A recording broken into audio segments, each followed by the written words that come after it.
이스라엘 백성들은 광야 2세대들은 광야 40년을 끝내고 드디어 가나안 정복의 대장정을 시작을 하게 됩니다. 언약궤를 맨 백성들이 요단강을 건너게 되었죠. 놀라운 기적의 역사가 일어나게 되었습니다. 요단 강물이 그렇게 갈라서게 되었습니다. 그리고 그들은 마른 땅을 그렇게 밟고 요단 강물을 건너가게 되죠. 홍해를 가르듯 요단강을 가르고 가나안에 입성을 하게 되었습니다. 40년 동안 그렇게 기다리던 가나안 땅에 들어서게 되었습니다. 이스라엘의 사기는 하늘을 찌를 듯 하였습니다. 하나님이 함께 하시고 놀라운 기적의 역사로 첫 발을 내딛게 되었습니다. 그런데 바로 이러한 순간에, 이러한 시점 가운데 갑자기 하나님께서는 멈춤을 선언하고 있습니다. 이상한 명령을 내리고 있어요. 길갈에서 12돌을 가져다가 기념비를 세우고 할례를 하라. 적진을 향하여서 계속해서 앞으로 공격해 나가야 될 텐데 이 여세를 몰아서 여리고성을 점령해야 되는데 하나님께서는 갑자기 멈춤을 선언하고 있습니다. 갈리아 전쟁기라고 하는 아주 유명한 헬라어로 된 책이 있습니다. 헬라어로 된 책 가운데 세계적으로도 가장 그렇게 아주 많은 칭찬을 듣고 있고 또 대표적인 서적이라고 불려지고 있는 갈리아 전쟁기입니다. 이 전쟁기는 쓴 사람으로도 참 유명합니다. 백전백승의 명장으로 유명했던 로마 황제 율리우스 카이사르가 자신의 전쟁기를 그렇게 직접 자세하게 쓴 것으로 유명하게 됩니다. 게르만 민족과의 전쟁을 앞에 두고 이 갈리아 전쟁기를 바로 이 황제는 쭉 써내려가고 있는데, 그런데 갑자기 만반의 전쟁을 다 갖추고 나서 막 공격을 해서 적을 물리쳐야 되는 그 순간에 이 시저는 엉뚱한 이야기를 하고 있습니다.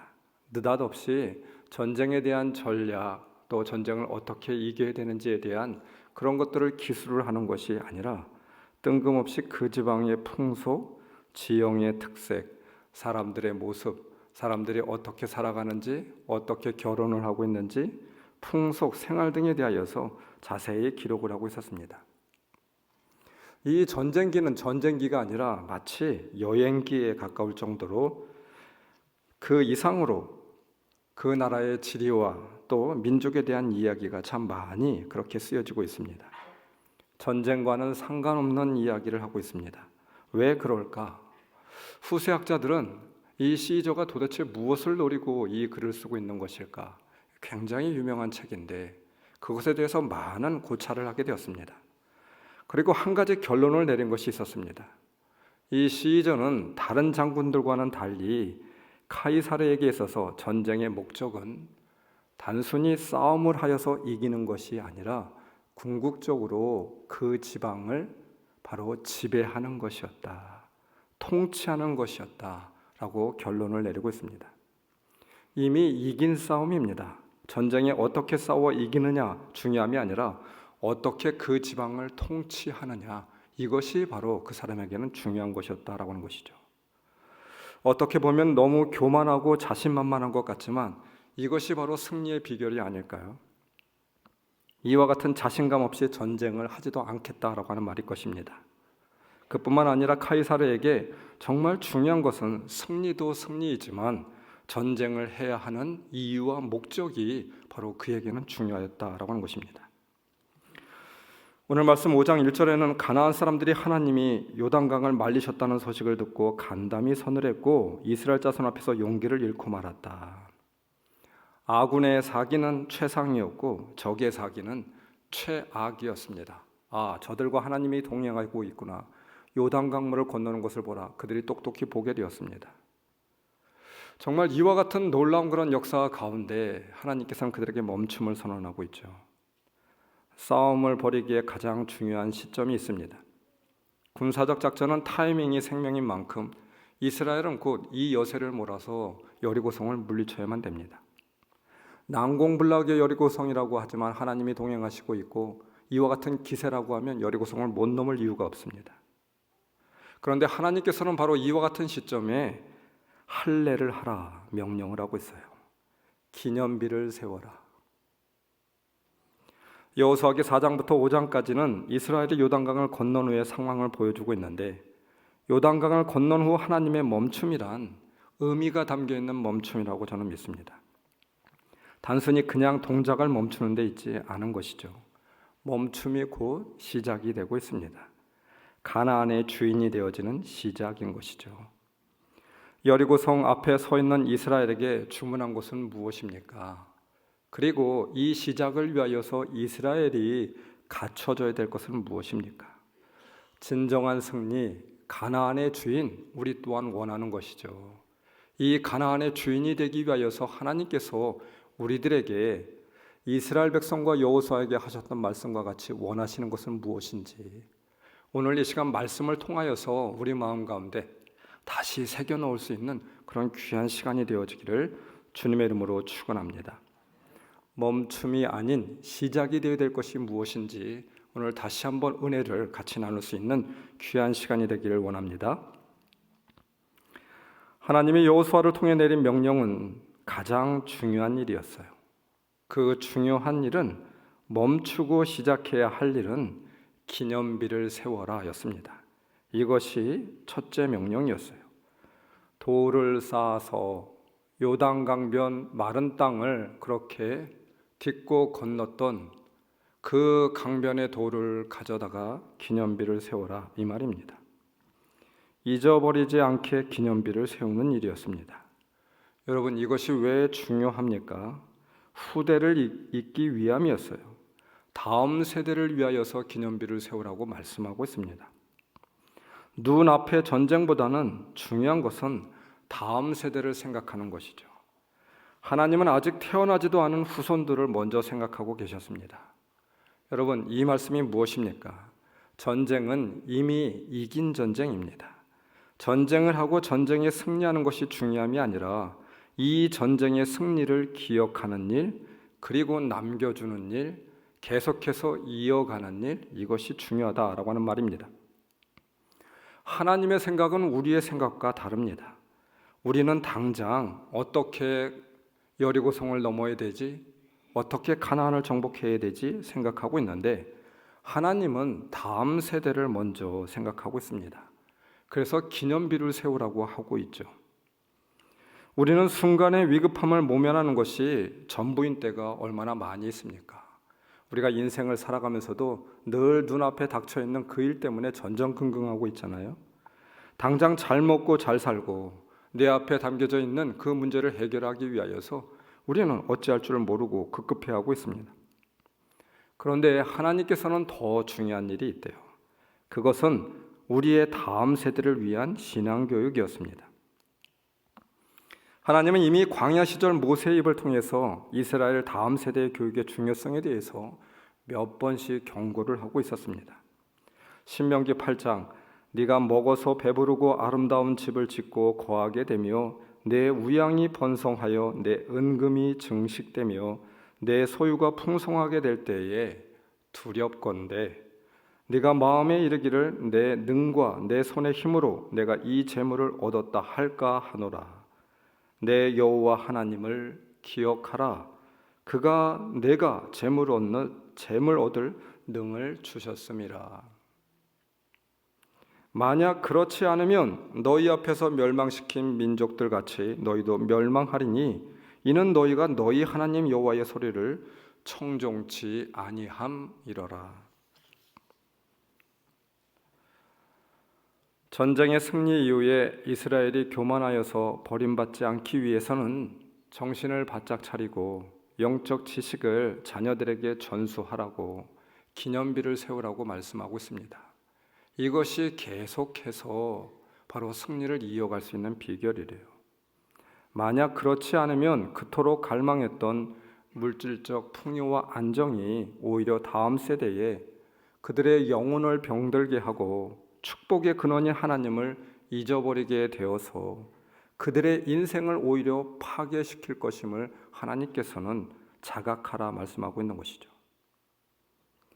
이스라엘 백성들이 기념비를 보며 깨달은 것은 무엇일까요? 어떻게 자녀들에게 교육을 하였을까요?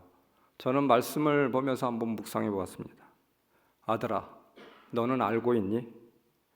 하나님이 나와 어떻게 함께 하셨는지, 하나님이 내 인생 가운데 어떠한 기적으로 역사하셨는지, 요단 강물이 어떻게 말랐는지 알고 있니? 하나님이 함께 하시면 마른 땅을 걸을 수 있단다. 내가 너에게 줄 수 있는 가장 귀한 유산은 이 신앙의, 이 믿음의 고백, 이것을 너에게 주는 것이란다. 아들아, 기억하라. 이 기념비가 증거란다. 자신의 간증이고 아버지의 간증이고 어머니의 믿음의 고백이었습니다. 우리가 전쟁에 앞서서 먼저 해야 할 것, 신앙의 기념비가 굳건하게 세워져 있어야 되겠죠. 나만의 기념비, 나와 하나님과의 관계, 나와 하나님과 있었던 나만의 스토리, 그 스토리가 지금 있느냐, 굳건히 세워져 있느냐 묻고 있는 것이죠. 부모가 먼저 하나님과의 만남의 그 스토리가 없다라고 하면 자녀들에게 어떻게 무엇을 들려줄 수가 있겠습니까? 다음 세대에게 무엇보다 시급한 것은 신앙의 힘을 체험케 하는 것입니다. 길갈의 12돌의 스토리를, 나만의 스토리를 그렇게 들려주는 것이죠. 사랑하는 성도 여러분, 부모들은 자신만의 스토리, 자신의 삶 속에 하나님을 만난 생생한 체험이 있어야만 됩니다. 그것을 자녀들에게 겸손하게, 진실하게 들려주라는 것입니다. 하나님을 뺀 빈 껍데기를 남겨주는 것이 아니라 하나님을 중심으로 한 부모로서의 진실한 얘기를 들려줘야만 됩니다. 이것이 바로 성경에서 가장 중요한 일, 먼저 있어야 될 일이라고 말씀하고 있는 거 아니겠습니까? 하나님과 나만의 스토리, 잊혀지지 않는 스토리, 굳건하게 세워져 있는 믿음의 스토리가 먼저 있어야만 됩니다. 그것은 무엇입니까? 전쟁은 나의 것이 아니라 하나님의 것입니다. 하나님께는 전쟁이 중요한 것이 아닙니다. 전쟁은 나의 것이 아닙니다. 전쟁은 하나님의 것이죠. 이스라엘이 우리가 싸우고 우리가 승리할 수 있는 능력이 있는 것이 아니었습니다. 어차피 전쟁은 하나님이 하시는 것이죠. 하나님이 싸우시고 하나님의 도우심으로 승리를 주시는 것이죠. 이것을 새겨 넣으라. 나만의 스토리를 새겨 넣으라. 다른 말로 이야기한다라고 하면 위닝 멘탈리티입니다. 이 스토리가 우리 부모들에게, 나 자신에게 있느냐라고 하는 것입니다. 전쟁 가운데, 인생 가운데 승리하는 이 위닝 스토리가, 위닝 멘탈리티가 나에게 있느냐, 그것을 묻고 있는 것이죠. 한번 이런 것을 본 적이 있습니다. 태능 선수촌에서 올림픽을 위하여 연습하고 있는 한 레슬링 선수를 보게 되었습니다. 근데 열심히 연습을 하는데 제 눈에 들어왔던 것은 그 선수가 운동하고 있는 그 경기장에 걸려있는 플랜카드였습니다. 제가 참 감동을 받았습니다. 플랜카드에는 이렇게 적혀져 있었어요. 나보다 더 땀을 많이 흘렸다면 금메달을 가져가도 좋다. 나보다 더 땀을 많이 흘렸다라고 하면 금메달을 가져가도 좋다. 누구보다도 땀을 많이 흘리겠다라고 하는 각오입니다. 그 플랜카드를 걸어놓고 연습을 하고 있어요. 여러분, 그 선수가 어떻게 연습을 하였을까요? 그 선수가 얻었던 상, 그것은 중요하지 않은 것 같습니다. 누구보다도 땀을 많이 흘리겠다라고 하는 것입니다. 잊지 않고 심령에 신비에 새겨넣는 일이죠. 길갈, 거기에다 기념비를 세우라고 하였습니다. 길갈이라고 하는 지명의 의미는 우리는 잘 알고 있습니다. 굴려보내다라고 하는 것입니다. 잊어버리다라고 그렇게 말할 수 있습니다. 우리는 잊어버리기를 잘합니다. 그래서 중요한 일을 잊어버리기도 합니다. 그리고 잊어서는 안 될 일을 잊어버리는 때도 있습니다. 여러분, 잊을 수 있다라고 하는 것은 참으로 행복한 일이죠. 모든 것을 다 기억하고 산다라고 하면 우리가 어떻게 살아갈 수가 있겠습니까? 잊어야 하는 일들도 있습니다. 그러나 반드시 잊지 말아야 될 것이 있죠. 우리 심령에, 우리 마음에 꼭 새겨놓고 늘 간직하고 살아가야 될 것이 있습니다. 우리가 잘 알고 있는 대로 징기스칸은 이런 말을 하였습니다. 죽으면서 그 후손들에게 흙벽돌 집을 짓고 살지 말아라. 그때가 바로 몽골 제국이 멸망하는 날이니라 라고 이것을 유언하였습니다. 한마디를 유언했어요. 중원의 평원에, 그 중국의 비옥한 땅에 흑벽돌 집을 짓고 살 때 그때가 몽골 제국이 망하는 때이다라고 말하고 있습니다. 몽골 제국은 여러분 기마 민족이잖아요. 말을 타고 점령하고 정복을 하는 그런 민족입니다. 그런데 중원에서 그 비옥한 땅에서 집을 짓고 살 때 그때가 바로 몽골이 망하는 시점이라고. 결국 어떻게 되었습니까? 징기스칸의 유언대로 몽골 제국은 이 땅 가운데 이름도 없이 사라지게 되었습니다. 이스라엘도 마찬가지였습니다. 가나안에 들어갈 때 결코 잊어서는 안 될 것이 있었습니다. 요단 강물은 내가 가르는 것이 아니었죠. 하나님이 가르시는 것입니다. 하나님의 역사입니다. 하나님이 전쟁에 이기게 하시는 것입니다. 이것을 새겨놓으라 이 말입니다. 단순히 기념비를 세우라고 하는 말이 아니라 심령에 새겨놓으라 이 말입니다. 여러분 이것이 위닝 멘탈리티이죠.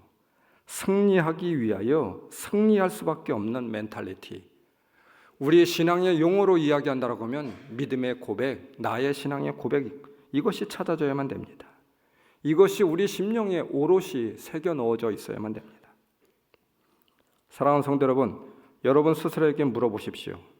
내가 인생 가운데 승리할 수 있는 비결이 무엇입니까? 예수 그리스도, 그분만이 나의 구주 되십니다. 전쟁은 하나님이 하십니다. 이것이 여러분의 신앙의 고백입니까? 이것을 물려주고 싶습니까? 그러면 여러분들은 승리한 자들입니다. 이미 승리한 자들입니다. 가나안의 역사가 여러분들에게 있을 것입니다. 길갈의 기념비 먼저 여러분들의 심령 가운데 새겨 넣으십시오. 하나님과의 만남의 스토리 여러분에게 있어져야만 됩니다. 그리고 그것을 여러분의 후대들에게, 자손들에게 가르치십시오. 그러면 가나안의 역사가 이루어질 것입니다. 두 번째, 하나님께서 명령한 내용이 있었습니다. 여호수아 5장 2절, 부싯돌로 칼을 만들어 이스라엘 자손들에게 다시 할례를 베풀어라. 저는 이 말씀 가운데 다시 할례를 베풀어라 이 말이 참 마음에 다가왔습니다. 다시 할례를. 하나님은 요단을 건넌 여호수아에게, 이스라엘 백성에게 할례를 명령하십니다. 다시 할례를. 5장 8절, 백성이 모두 할례를 받고 나서 다 낫기까지 지난해 머물러 있었다. 전쟁을 앞두고 할례를 행하라니 스스로 죽기를 자처하는 행동이죠. 가나안 정복 전쟁을 포기하는 것과 같은 무모한 행동입니다. 여러분, 하나님이 이러한 것을 몰라서, 그리고 이스라엘 백성들은 몰라서 할례를 행한 것인가요? 다시 할례를 행하라고 하였습니다. 이 말이 무엇입니까? 정체성의 재확인입니다. 이전에 하나님의 백성이었습니다. 다시라고 하는 말은 그러나 지금은 아닐 수도 있다라고 하는 말 아니겠습니까? 이스라엘 스스로 묻고 대답해야만 됩니다. 할례라고 하는 것은 창세기에서 아브라함과 하나님 사이에서 맺어진 언약적 행위였잖아요. 창세기 17장 9절로부터 11절, 너희 가운데서 남자는 모두 할례를 받아야 한다. 이것은 너와 내 뒤에 오는 너희 자손과 세우는 나의 언약, 곧 너희가 모두 지켜야 할 언약이다. 아브라함이 99세에 나타나서 아브라함의 이름을 바꿔주며 나는 전능한 하나님이다. 나에게 순종하며 흠없이 살아라. 그러면 나는 너의 하나님이 될 것이다. 이렇게 말씀하시면서 할례를 명하게 되었습니다. 너는 나의 백성이고 나는 너의 하나님이 될 것이다. 이것이 핵심입니다. 할례의 의미는 이스라엘이 하나님의 의회에서 택함을 받았다라고 하는 것입니다. 너는 택한 민족이다. 나의 백성이다. 하나님의 백성이라고 하는 정체성입니다. 자신감입니다. 내가 누구인가를 알라라고 하는 것이죠. 이것이 무엇보다도 먼저 있어야 될 것입니다. 전쟁에 앞서서, 싸우기에 앞서서 이것이 없다라고 하면 아무 소용이 없다라고 하는 말 아니겠습니까? 할례는 믿음의 테스트였습니다. 축복을 담을 만한 그릇인가에 대한 테스트였습니다. 여러분, 축복을 담을 만한 그릇이 필요하잖아요. 그릇도 없이 무엇을 담을 수가 있겠습니까? 깨어진 그릇으로는 물을 담을 수가 없잖아요. 이제 나는 그리스도인입니다. 나는 하나님의 자녀입니다. 하나님이 내 삶의 주인입니다. 나는 하나님의 말씀대로 살겠습니다. 할례는 하나님의 백성이다라고 하는 자기 고백입니다. 중요한 것은 단순히 할례를 행하라 이 말이 아닙니다. 무엇인가요? 하나님의 백성이니 너는 하나님의 백성답게 살아가고 있느냐? 다시 할례를 행하라. 하나님의 백성이 하나님의 백성답지 못하다라고 하면 가나안 땅은 아무 의미가 없습니다. 적들과 싸우는 거 아무 의미가 없다 이 말입니다. 전쟁은 그 다음입니다. 군인이 군인다워야 나라를 지키고 전쟁도 할 수 있는 것이죠. 군인이 군인답지 못한데 어떻게 군인의 임무를 담당할 수가 있겠습니까? 여러분, 우리는 답다라고 하는 말을 늘 즐겨 사용하고 있습니다. 그리스도인은 그리스도인다워야 되겠죠. 목회자는 목회자다워야 되고, 성도는 성도다워야 되고, 집사는 집사다워야 되고, 장로는 장로다워야 되고, 답지 못한 삶을 살아가기 때문에 지탄의 대상이 되고 있는 거 아니겠습니까? 그러나 답다라고 하는 삶을 살기에 앞서서 우리가 먼저 가져야 될 자아상이 있습니다. 그것은 바로 분명한 정체성이죠. 이 정체성이 부어지지 않으면, 확실하게 서 있지 못하면 답다라고 하는 삶은 흔들릴 수밖에 없습니다. 아니, 왜곡되어질 수밖에 없는 것이죠. 왜 세상 속에서 그리스도인의 모습이 지탄을 받고 있습니까? 이 답다라고 하는 정체성이 분명히 서 있지 못하고 있기 때문입니다. 여러분에게 한번 설명드린 내용이 있는데요. 서울에 홍제동이라고 하는 곳에서 큰 화재가 있게 되었습니다. 그래서 안타깝게도 이 화재뿐만 아니라 소방대원 6명이 순직한 일이 있게 되었어요. 굉장히 큰 어려운 일이었고 이 소방대원에게 있어서는 잊혀지지 못하는 그런 사건이었습니다. 순직한 소방관 중에 고 김철홍 소방장이 평소에 자기 책상에 걸어놓았던 소방관의 기도문이 그런 기사에 알려지게 되었습니다. 이런 내용이에요. 하나님이시여, 제가 업무의 부름을 받을 때는 아무리 강렬한 화염 속에서도 한 생명을 구할 수 있는 힘을 주소서. 너무 늦기 전에 어린아이를 감싸 안을 수 있게 하시고 공포에 떨고 있는 노인을 구하게 하소서. 나로 언제나 만전을 기할 수 있게 하시어 가냘픈 외침까지 들을 수 있게 하시고 신속하고 효과적으로 화재를 진압하게 하소서. 저의 업무를 충실히 수행케 하시어 제가 최선을 다할 수 있게 하시어 저의 모든 이웃의 생명과 재산을 보호하고 지키게 하여 주소서. 그리고 당신의 뜻에 따라 제가 목숨을 잃게 되면 신의 은총으로 제 아내와 가족을 돌보아 주소서. 이것이 바로 그의 책상에 늘 걸려 있었던 기도문이었다라고 합니다. 또 한 명의 소방대원이 이런 말을 하고 있어요. 남을 위해 목숨을 내어놓을 수 있는 일은 모두 성직이라고 생각합니다. 그래서 곧 나의 일도 성직이 됩니다. 여러분, 너무 멋있지 않아요? 이들의 기도문이 우리에게 감동을 주는 것은 답다라고 하는 삶이 무엇인지 바로 보여주고 있기 때문이 아닐까요? 가치에 걸맞는 삶을 살 때 이것이 아름다운 일이죠. 그들 안에는 생명을 뛰어넘는 분명한 가치관, 정체성이 바로 그들 안에 있었기 때문입니다. 여러분, 그런 의미에서 우리에게도 성도로 부르심을 받은 우리는 성도다워야만 됩니다. 목회자는 목회자답고, 교회는 교회답고, 교회 임원은 임원다워야 되겠죠. 이것이 우리의 정체성이 되어야만 됩니다.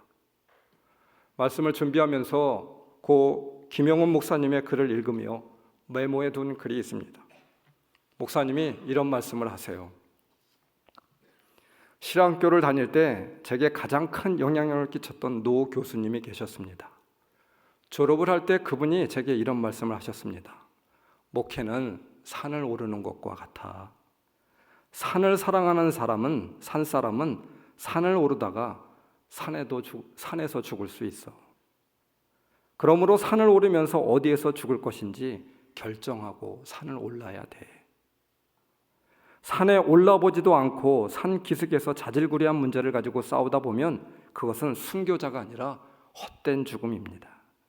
그러니 어디에서 죽을 것인지 결정하고 산을 오르십시오. 목회지에서 주님을 섬길 때 이 말이 자신에게 얼마나 큰 영향력을 주었는지 모른다라고 고백하고 있습니다. 성도의 삶도 마찬가지입니다. 때로는 내가 어디에서 그리스도를 위한 바보가 될 것인가를 결정해야만 합니다. 아이들이 질책당할 때 항상 하는 변명이 있죠. 모든 사람이 다 그러는데, Everybody does it. 모든 사람이 다 그러는데. 그러나 우리는 한 가지 잊지 말아야만 하겠습니다. Everybody가 아닙니다. 우리는 다른 사람들이 다 하는 것처럼 그런 사람이 아니잖아요. Only one, 하나님이 택한 족속, 하나님의 자녀입니다. 주님은 나 한 사람만이라도 십자가를 지셨을 것입니다. 하나님이 사랑하는 그 한 사람, 바로 나잖아요. 또한 하나님을 사랑하는 그 한 사람이 되어야만 됩니다. 그래서 우리는 다른 사람입니다. 모든 사람이 아니죠. 그래서 예수 믿는 직장인은 달라야 되고, 예수를 믿는 사업가는 달라야 되고, 예수를 믿는 교육자는 달라야 되고, 예수를 믿는 성도는 달라야 된다라는 것입니다. 우리는 세상의 가치에 정신의 지배를 받는 다른 모든 사람들이 아닙니다. 우리는 그들과 다른 존재여야 되죠. 그래서 전쟁의 한복판에서 할례를 행할 수 있는 거 아니겠습니까? 여러분, 나는 단 한 번만이라도 바보 같은 삶을 살아본 적이 있습니까? 그리스도를 위하여 바보 같은 삶을 자처해 본 적이 있습니까? 스스로에게 물어지는 질문은 무엇입니까? 내가 어디에서 그리스도를 위한 바보가 될 것인가를 우리는 정해야만 됩니다. 어떻게 바보로 살지 결단하고 삶을 살아갈 수가 있겠습니까? 분명한 우리에게 정체성이 있어야만 됩니다. 나는 하나님의 자녀이고 하나님은 나의 하나님이다라고 하는 이 분명한 정체성, 그리고 하나님의 자녀답게 살아가겠다라고 하는 이 분명한 정체성, 이것이 없이는 우리는 바보가 될 수가 없습니다. 할례는 이스라엘에게 무모한 도전이고 바보가 되기로 작정을 하는 그런 행동이죠. 사랑하는 성도 여러분, 우리는 그리스도를 보고 그리스도를 믿고 살아가는 바보들입니다. 길갈에서 할례를 행하는 무모한 바보들과 같은 그런 존재이죠. 그러나 여러분 기억하십시오. 이러한 바보들에게 가나안 땅이 주어졌습니다. 이러한 바보들에게 전쟁에 이길 수 있게 하셨습니다. 그들이 바보가 되지 않았다고 하면 전쟁에 이길 수 없어요. 가나안 땅에 단 한 발도 들여놓을 수 없었습니다. 우리 안에 이와 같이 바보와 같이 결단하고 바보 같은 삶을 살아가겠다라고 하는 그 정체성이 여러분들에게 있기를 원합니다. 그리스도 안에 있는, 그리스도를 붙들고 살아가고 있는 분명한 정체성이 여러분들에게 있어지기를 주님의 이름으로 축원합니다. 하나님이 이스라엘 백성에게 할례를 명하신 것은 바로 죽음을 의미합니다. 옛사람을 가지고는 새로운 축복의 땅에 들어갈 수가 없기 때문입니다. 가나안을 소유할 수 있는 사람은, 약속의 땅에 들어갈 수 있는 사람은 자신에 대하여서는 죽고 또 무엇을 가지고 살아가는 사람입니까? 하나님의 약속을 등에 업고 하나님의 약속을 붙들고 살아가는 사람들이죠. 할례는 분명 두려운 테스트이기도 하지만 어렵지 않은 테스트입니다. 왜입니까? 약속을 믿고 있는 자들에게, 약속을 붙들고 있는 자들에게 전혀 두려운 테스트가 아니에요. 약속에 대한 확증입니다. 나의 증거입니다. 이 약속이 없으면 우리는 할례를 행할 수가 없습니다. 여러분, 또한 이 할례는 이스라엘 백성들에게만 주어진 것인가요? 아닙니다. 이스라엘 백성만 할례를 하고 있었던 것이 아니에요. 누구도 할례를 하고 있었던 것입니까? 네, 하나님도 할례를 행하고 있었죠. 할례는 언약입니다. 양 당사자가 속해 있는 언약이에요. 너는 나의 백성이다 라고 하는 표식이죠. 그리고 나는 너의 하나님이다 라고 하는 증거입니다. 할례는 이스라엘에게는 테스트이며 정체성의 확인입니다. 반대로 하나님의 분명한 약속이기도 한 것이죠. 할례란 여리고성에 있는 적들과의 전쟁이 아니었습니다. 나와의 전쟁이었습니다. 여리고성의 적들을 대상으로 함이 아닙니다. 가장 큰 적은 여러분 여리고성에 있는 적입니까? 아니요. 여리고성에 있는 적이 아니에요. 내 안에 있는 적이죠. 우리는 항상 안에 있는 적이 무서운 것 아니겠습니까? 우리가 넘어지고 실패하는 것은, 우리가 패배하는 것은 외부의 적 때문이 아니었잖아요. 내부의 적 때문이었죠. 사람이나 환경이나 문제가 아니었습니다. 나에게 문제가 있었고 나 때문에 패배하였던 것이죠. 약속을 잃었던, 약속을 믿지 못했던 나 자신의 문제가 있었던 것입니다. 할례를 통하여 아브라함과 언약을 세웠습니다. 너는 나의 백성이고 나는 너의 하나님이다 라고 하는 언약입니다. 여러분, 언약이란 사람의 의지가 아니라 하나님의 의지예요. 하나님의 의지는 변함이 없습니다. 실기함도 없습니다. 반드시 이루어지는 언약입니다. 또한 언약에는 당사자가 있습니다. 계약에는 두 당사자가 있잖아요. 두 당사자가 신실하게 계약의 내용을 지킬 때, 이행할 때 계약이 유효하게 되는 것이죠. 사람은 때로는 약속을 지키지 못할 때가 있습니다. 그래서 계약이 무효가 될 때도 있습니다. 그러나 여러분, 신실하신 하나님은 그 계약을 지키지 않는 분이 아니에요. 변개함이 없는 분이십니다. 나는 너의 하나님이시라고 하였습니다. 내가 너와 세상 끝날까지 함께 하시겠다. 하나님이 약속하셨어요. 여러분, 이 약속으로 충분하지 않습니까? 이 약속을 하나님이 지키시지 않는 분이십니까? 약속을 지킬 수 없는 분이십니까? 약속이 있어요. 이 분명한 약속을 붙드세요. 이 약속의 승리의 조건입니다. 약속을 믿음이 이미 승리한 사람들이 있는 것이죠. 일어나라 라고 하는 책 가운데 감동의 기도문이 있습니다. 이렇게 고백하고 있어요. 그렇지만 왠지 모를 마음의 평화가 있습니다. 하나님이 어떻게 이끌어 가실지 보이지 않아도 이제 믿음이 생깁니다. 기대가 됩니다. 특세 기간 동안 기도하는 중에 하나님이 보여주신 한 가지 그림이 있습니다. 바로 코 앞도 보이지 않는 안개 속에서 손이 하나 보였습니다. 나는 그 손을 잡았습니다. 그 손을 잡고 참 많이도 울었습니다. 하나님께 너무 죄송하고 감사해서. 여전히 한 치 앞도 보이지 않지만 이상하게 불안하지 않습니다. 앞으로 다시 다치고 넘어지고 상처받아도 하나님께서 나를 홀로 내버려 두지 않으셨던 것처럼 앞으로도 함께 계실 그 약속을 나는 믿고 가려고 합니다.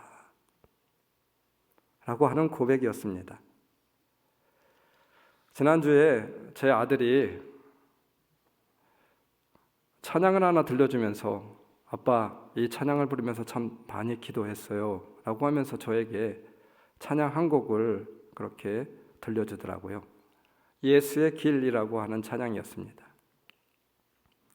안개 속에서 주님을 보내 아무도 없을 것 같던 그곳에서 손 내미셔서 나를 붙드네 길 잃고 쓰러져 가던 그곳에서 주 말씀하시네 내 손 잡으라고 내가 곧 길이요 진리 생명이니 나 그 길을 보내 주 예비하신 곳 다른 길로 돌아서지 않으리 예수의 길 그 좁은 길 나는 건네 주 손잡고 그 무엇도 두렵지 않네 주님 주신 약속 내게 있으니 세상의 길 그 험한 길 승리하네 성령으로 그 무엇도 바라지 않네 저 하늘에 내 소망이 있으니. 안개 속과 같은 우리의 인생이지만 두려움 없이 주저함 없이 걸어갈 수 있는 것은 그 주님의 약속이 내게 있기 때문에 그 약속을 붙들고 걸어갈 수 있다라고 하는 고백이 아닐까요? 말씀을 준비하며 이 찬양이 대내해지고 또 대내해졌습니다. 할례를 하고 있는 이스라엘과 여호수아의 마음이 바로 이 찬양과 같지 않을까 싶습니다. 할례는 그냥 이루어질 수 없습니다. 할례는 그냥 받을 수 없습니다. 약속이 있는 사람만 받을 수 있는 것이죠. 여러분, 할례는 나의 일이 아닌 또한 하나님의 일이 됨을 우리는 확인할 수 있을 때 그 할례를 행할 수 있는 거 아니겠습니까? 전쟁은 나의 일이 아니라 하나님의 일 되십니다. 나는 그 약속을 믿습니다. 나는 그 약속을 오늘 붙듭니다. 라고 하는 고백이 있기에 이스라엘 백성은 여호수아는 부싯돌로 칼을 만들어서 할례를 행하게 되었습니다. 그것도 적진 앞에서 죽기로 작정을 하였던 것이죠. 출렁이는 두려운 바다에서 베드로는 주님이 함께하신 그 약속을 믿고 바다에 뛰어들었습니다. 그리고 그때 베드로는 바다를 걸을 수 있다라고 하는 것을 알게 되었습니다. 약속을 믿지 못하면 뛰어내릴 수 없습니다. 그리고 내가 걸을 수 있다라고 하는 것도 알지 못하게 되는 것이죠. 여러분, 우리에게는 믿음이 있습니까? 그 믿음은 과연 무엇입니까? 우리는 이미 끝을 보았기 때문도 아니고 끝을 알아서도 아닙니다. 다만 십자가를 통하여 이미 하나님을 알고 그분의 사랑하심을 깨닫게 되었기 때문에 우리는 걸어갈 수 있죠. 하나님은 실수가 없으신 분임을 알게 되었고 우리를 구원하시겠다라고 하는 그 약속을 우리는 십자가를 통하여서 이미 받았던 사람들입니다. 예수님은 우리를 위하여 십자가에 죽으셨습니다. 그 십자가의 죽으심보다도 더 가장 고귀하고 강력한 약속이 있습니까? 나를 위하여 죽으신 주님이 우리와 함께하여 주시겠다라고 하는 증거가 바로 그 십자가가 아니겠습니까? 오늘 우리가 영상을 통해서 영상을 보았습니다. 눈을 가리고 앞이 보이지 않지만 등에는 또 다른 무거운 짐을 지고 기어가는 선수는 힘이 다하였습니다. 그러나 걸어갈 수 있었습니다. 끝까지 갈 수 있었습니다. Don't give up, don't give up, keep going, keep going. 너는 할 수 있어. 끝까지 갈 수 있어. 코치가 함께하였기 때문에, 코치가 함께하겠다라고 하는 그 약속이 있기 때문에 끝까지 걸어갈 수 있었던 것이죠. 여러분, 인생길은 얻고 가는 것입니다.